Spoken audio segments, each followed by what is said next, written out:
नमस्कार। आज बात एक ऐसे राजा की जिसने पूरी दुनिया तो जीत ली पर शायद अपनी किस्मत से ही हार गया। एक ऐसा नायक जिसका सिंहासन से जंगल तक का सफर असल में एक बहुत बड़े एक महाकाव्य संघर्ष की बस शुरुआत थी। तो इस पूरी कहानी के सेंटर में समझिए तीन किरदार हैं। एक तो है वो अजेय राजा पांडु, दूसरे उनके बड़े भाई धृतराष्ट्र और तीसरा हस्तिनापुर का वो ताज जिसके इर्द गिर्द किस्मत अपना सबसे बड़ा खेल रचने वाली थी। तो कहानी शुरू होती है राजा पांडु के शौर्य से। देखिए, वो कोई मामूली राजा नहीं थे, वो एक ऐसे महान विजेता थे कि उनके नाम से ही दुश्मन कांप उठते थे। और उनकी तलवार ने तो हस्तिनापुर की सीमाओं को दूर दूर तक फैला दिया था। ये सिर्फ कहने की बात नहीं है, ये लाइन असल में पांडु के पूरे शासन का, उनके राज का सार है। सोचिए, उनके जो सैन्य अभियान थे, उन्होंने सिर्फ भारत का नक्शा ही नहीं बदला, बल्कि हस्तिनापुर को उस दौर की सबसे बड़ी, सबसे ताकतवर महाशक्ति बना दिया था। और कौन कौन से राज्य? अरे लाइन लगी हुई थी, एक के बाद एक। काशी, अंगदेश, बंगदेश, कलिंग, मगध, उस समय के जितने भी शक्तिशाली राज्य थे, सब ने पांडु की अजेय सेना के सामने सिर झुका दिया। मतलब चारों दिशाओं में बस उन्हीं की जीत का डंका बज रहा था। लेकिन जैसा कि हर कहानी में होता है, एक मोड़ तो आना ही था। अपनी जीत का जश्न मनाते हुए जब वो लौट रहे थे तो रास्ते में एक अनजान सेना ने उन्हें रोक लिया। और अब इम्तिहान तलवार का नहीं था, बल्कि सूझबूझ का था। अब सोचिए, मद्र देश की सेना सामने खड़ी है और पांडु के मन में एक बड़ा सवाल, क्या एक और युद्ध लड़ा जाए या फिर शांति का रास्ता चुना जाए? ये फैसला बहुत बड़ा था, क्योंकि एक गलत कदम सालों की मेहनत पर पानी फेर सकता था। लेकिन फिर कुछ ऐसा हुआ जिसकी किसी को उम्मीद ही नहीं थी। मद्र के राजा ने लड़ाई की जगह दोस्ती का हाथ बढ़ाया। उन्होंने न सिर्फ शांति का प्रस्ताव रखा, बल्कि इस नए रिश्ते को, इस गठबंधन को और मजबूत करने के लिए अपनी बहन माद्री का विवाह पांडु से करा दिया। और माद्री, उन्होंने भी इसे अपनी नियति मानकर स्वीकार कर लिया। लेकिन यहां पांडु के चरित्र की महानता दिखती है। उन्होंने साफ साफ एक शर्त रखी कि इस रिश्ते को तब तक मंजूरी नहीं मिलेगी जब तक उनकी पहली पत्नी कुंती इसके लिए सहमति ना दे दें।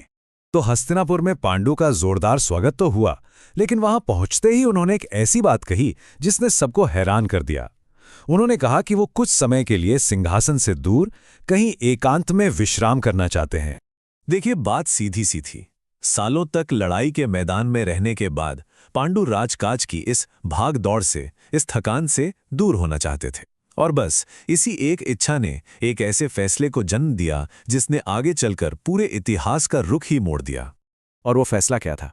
उन्होंने कुरु वंश का भविष्य, पूरा का पूरा राजपाट अपने बड़े भाई धृतराष्ट्र के हाथों में सौंप दिया।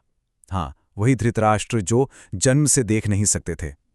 ये भरोसे का एक बहुत बड़ा कदम था, इतना बड़ा कि इसकी कीमत आने वाली कई पीढ़ियों को चुकानी पड़ी।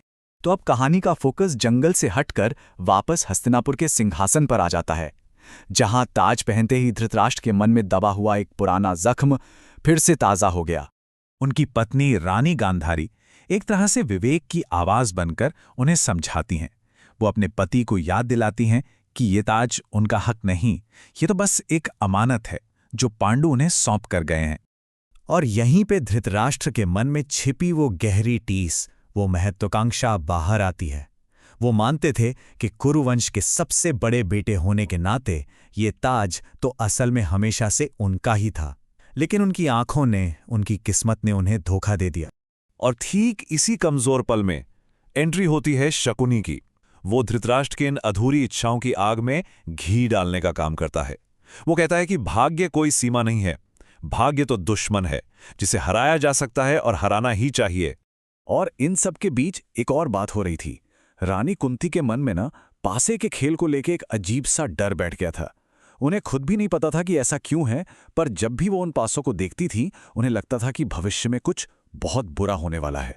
तो देखिए, एक तरफ हस्तिनापुर में साजिशों के बीज बोए जा रहे थे और दूसरी तरफ जंगल की शांति में पांडु एक बिल्कुल नया जीवन शुरू कर चुके थे।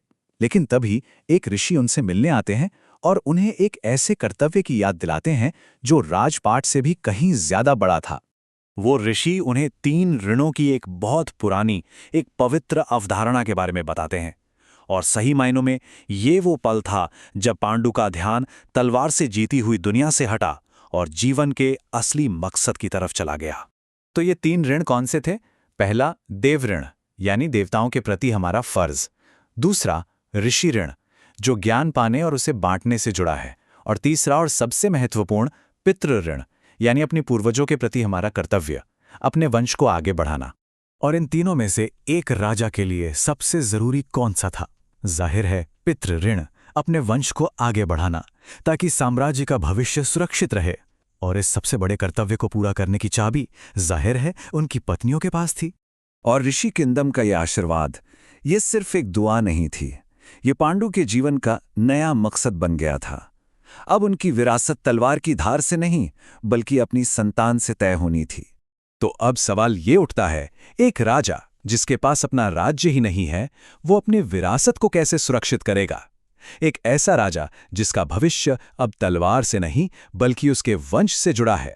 इस सवाल का जवाब हमें मिलेगा कहानी के अगले अध्याय में।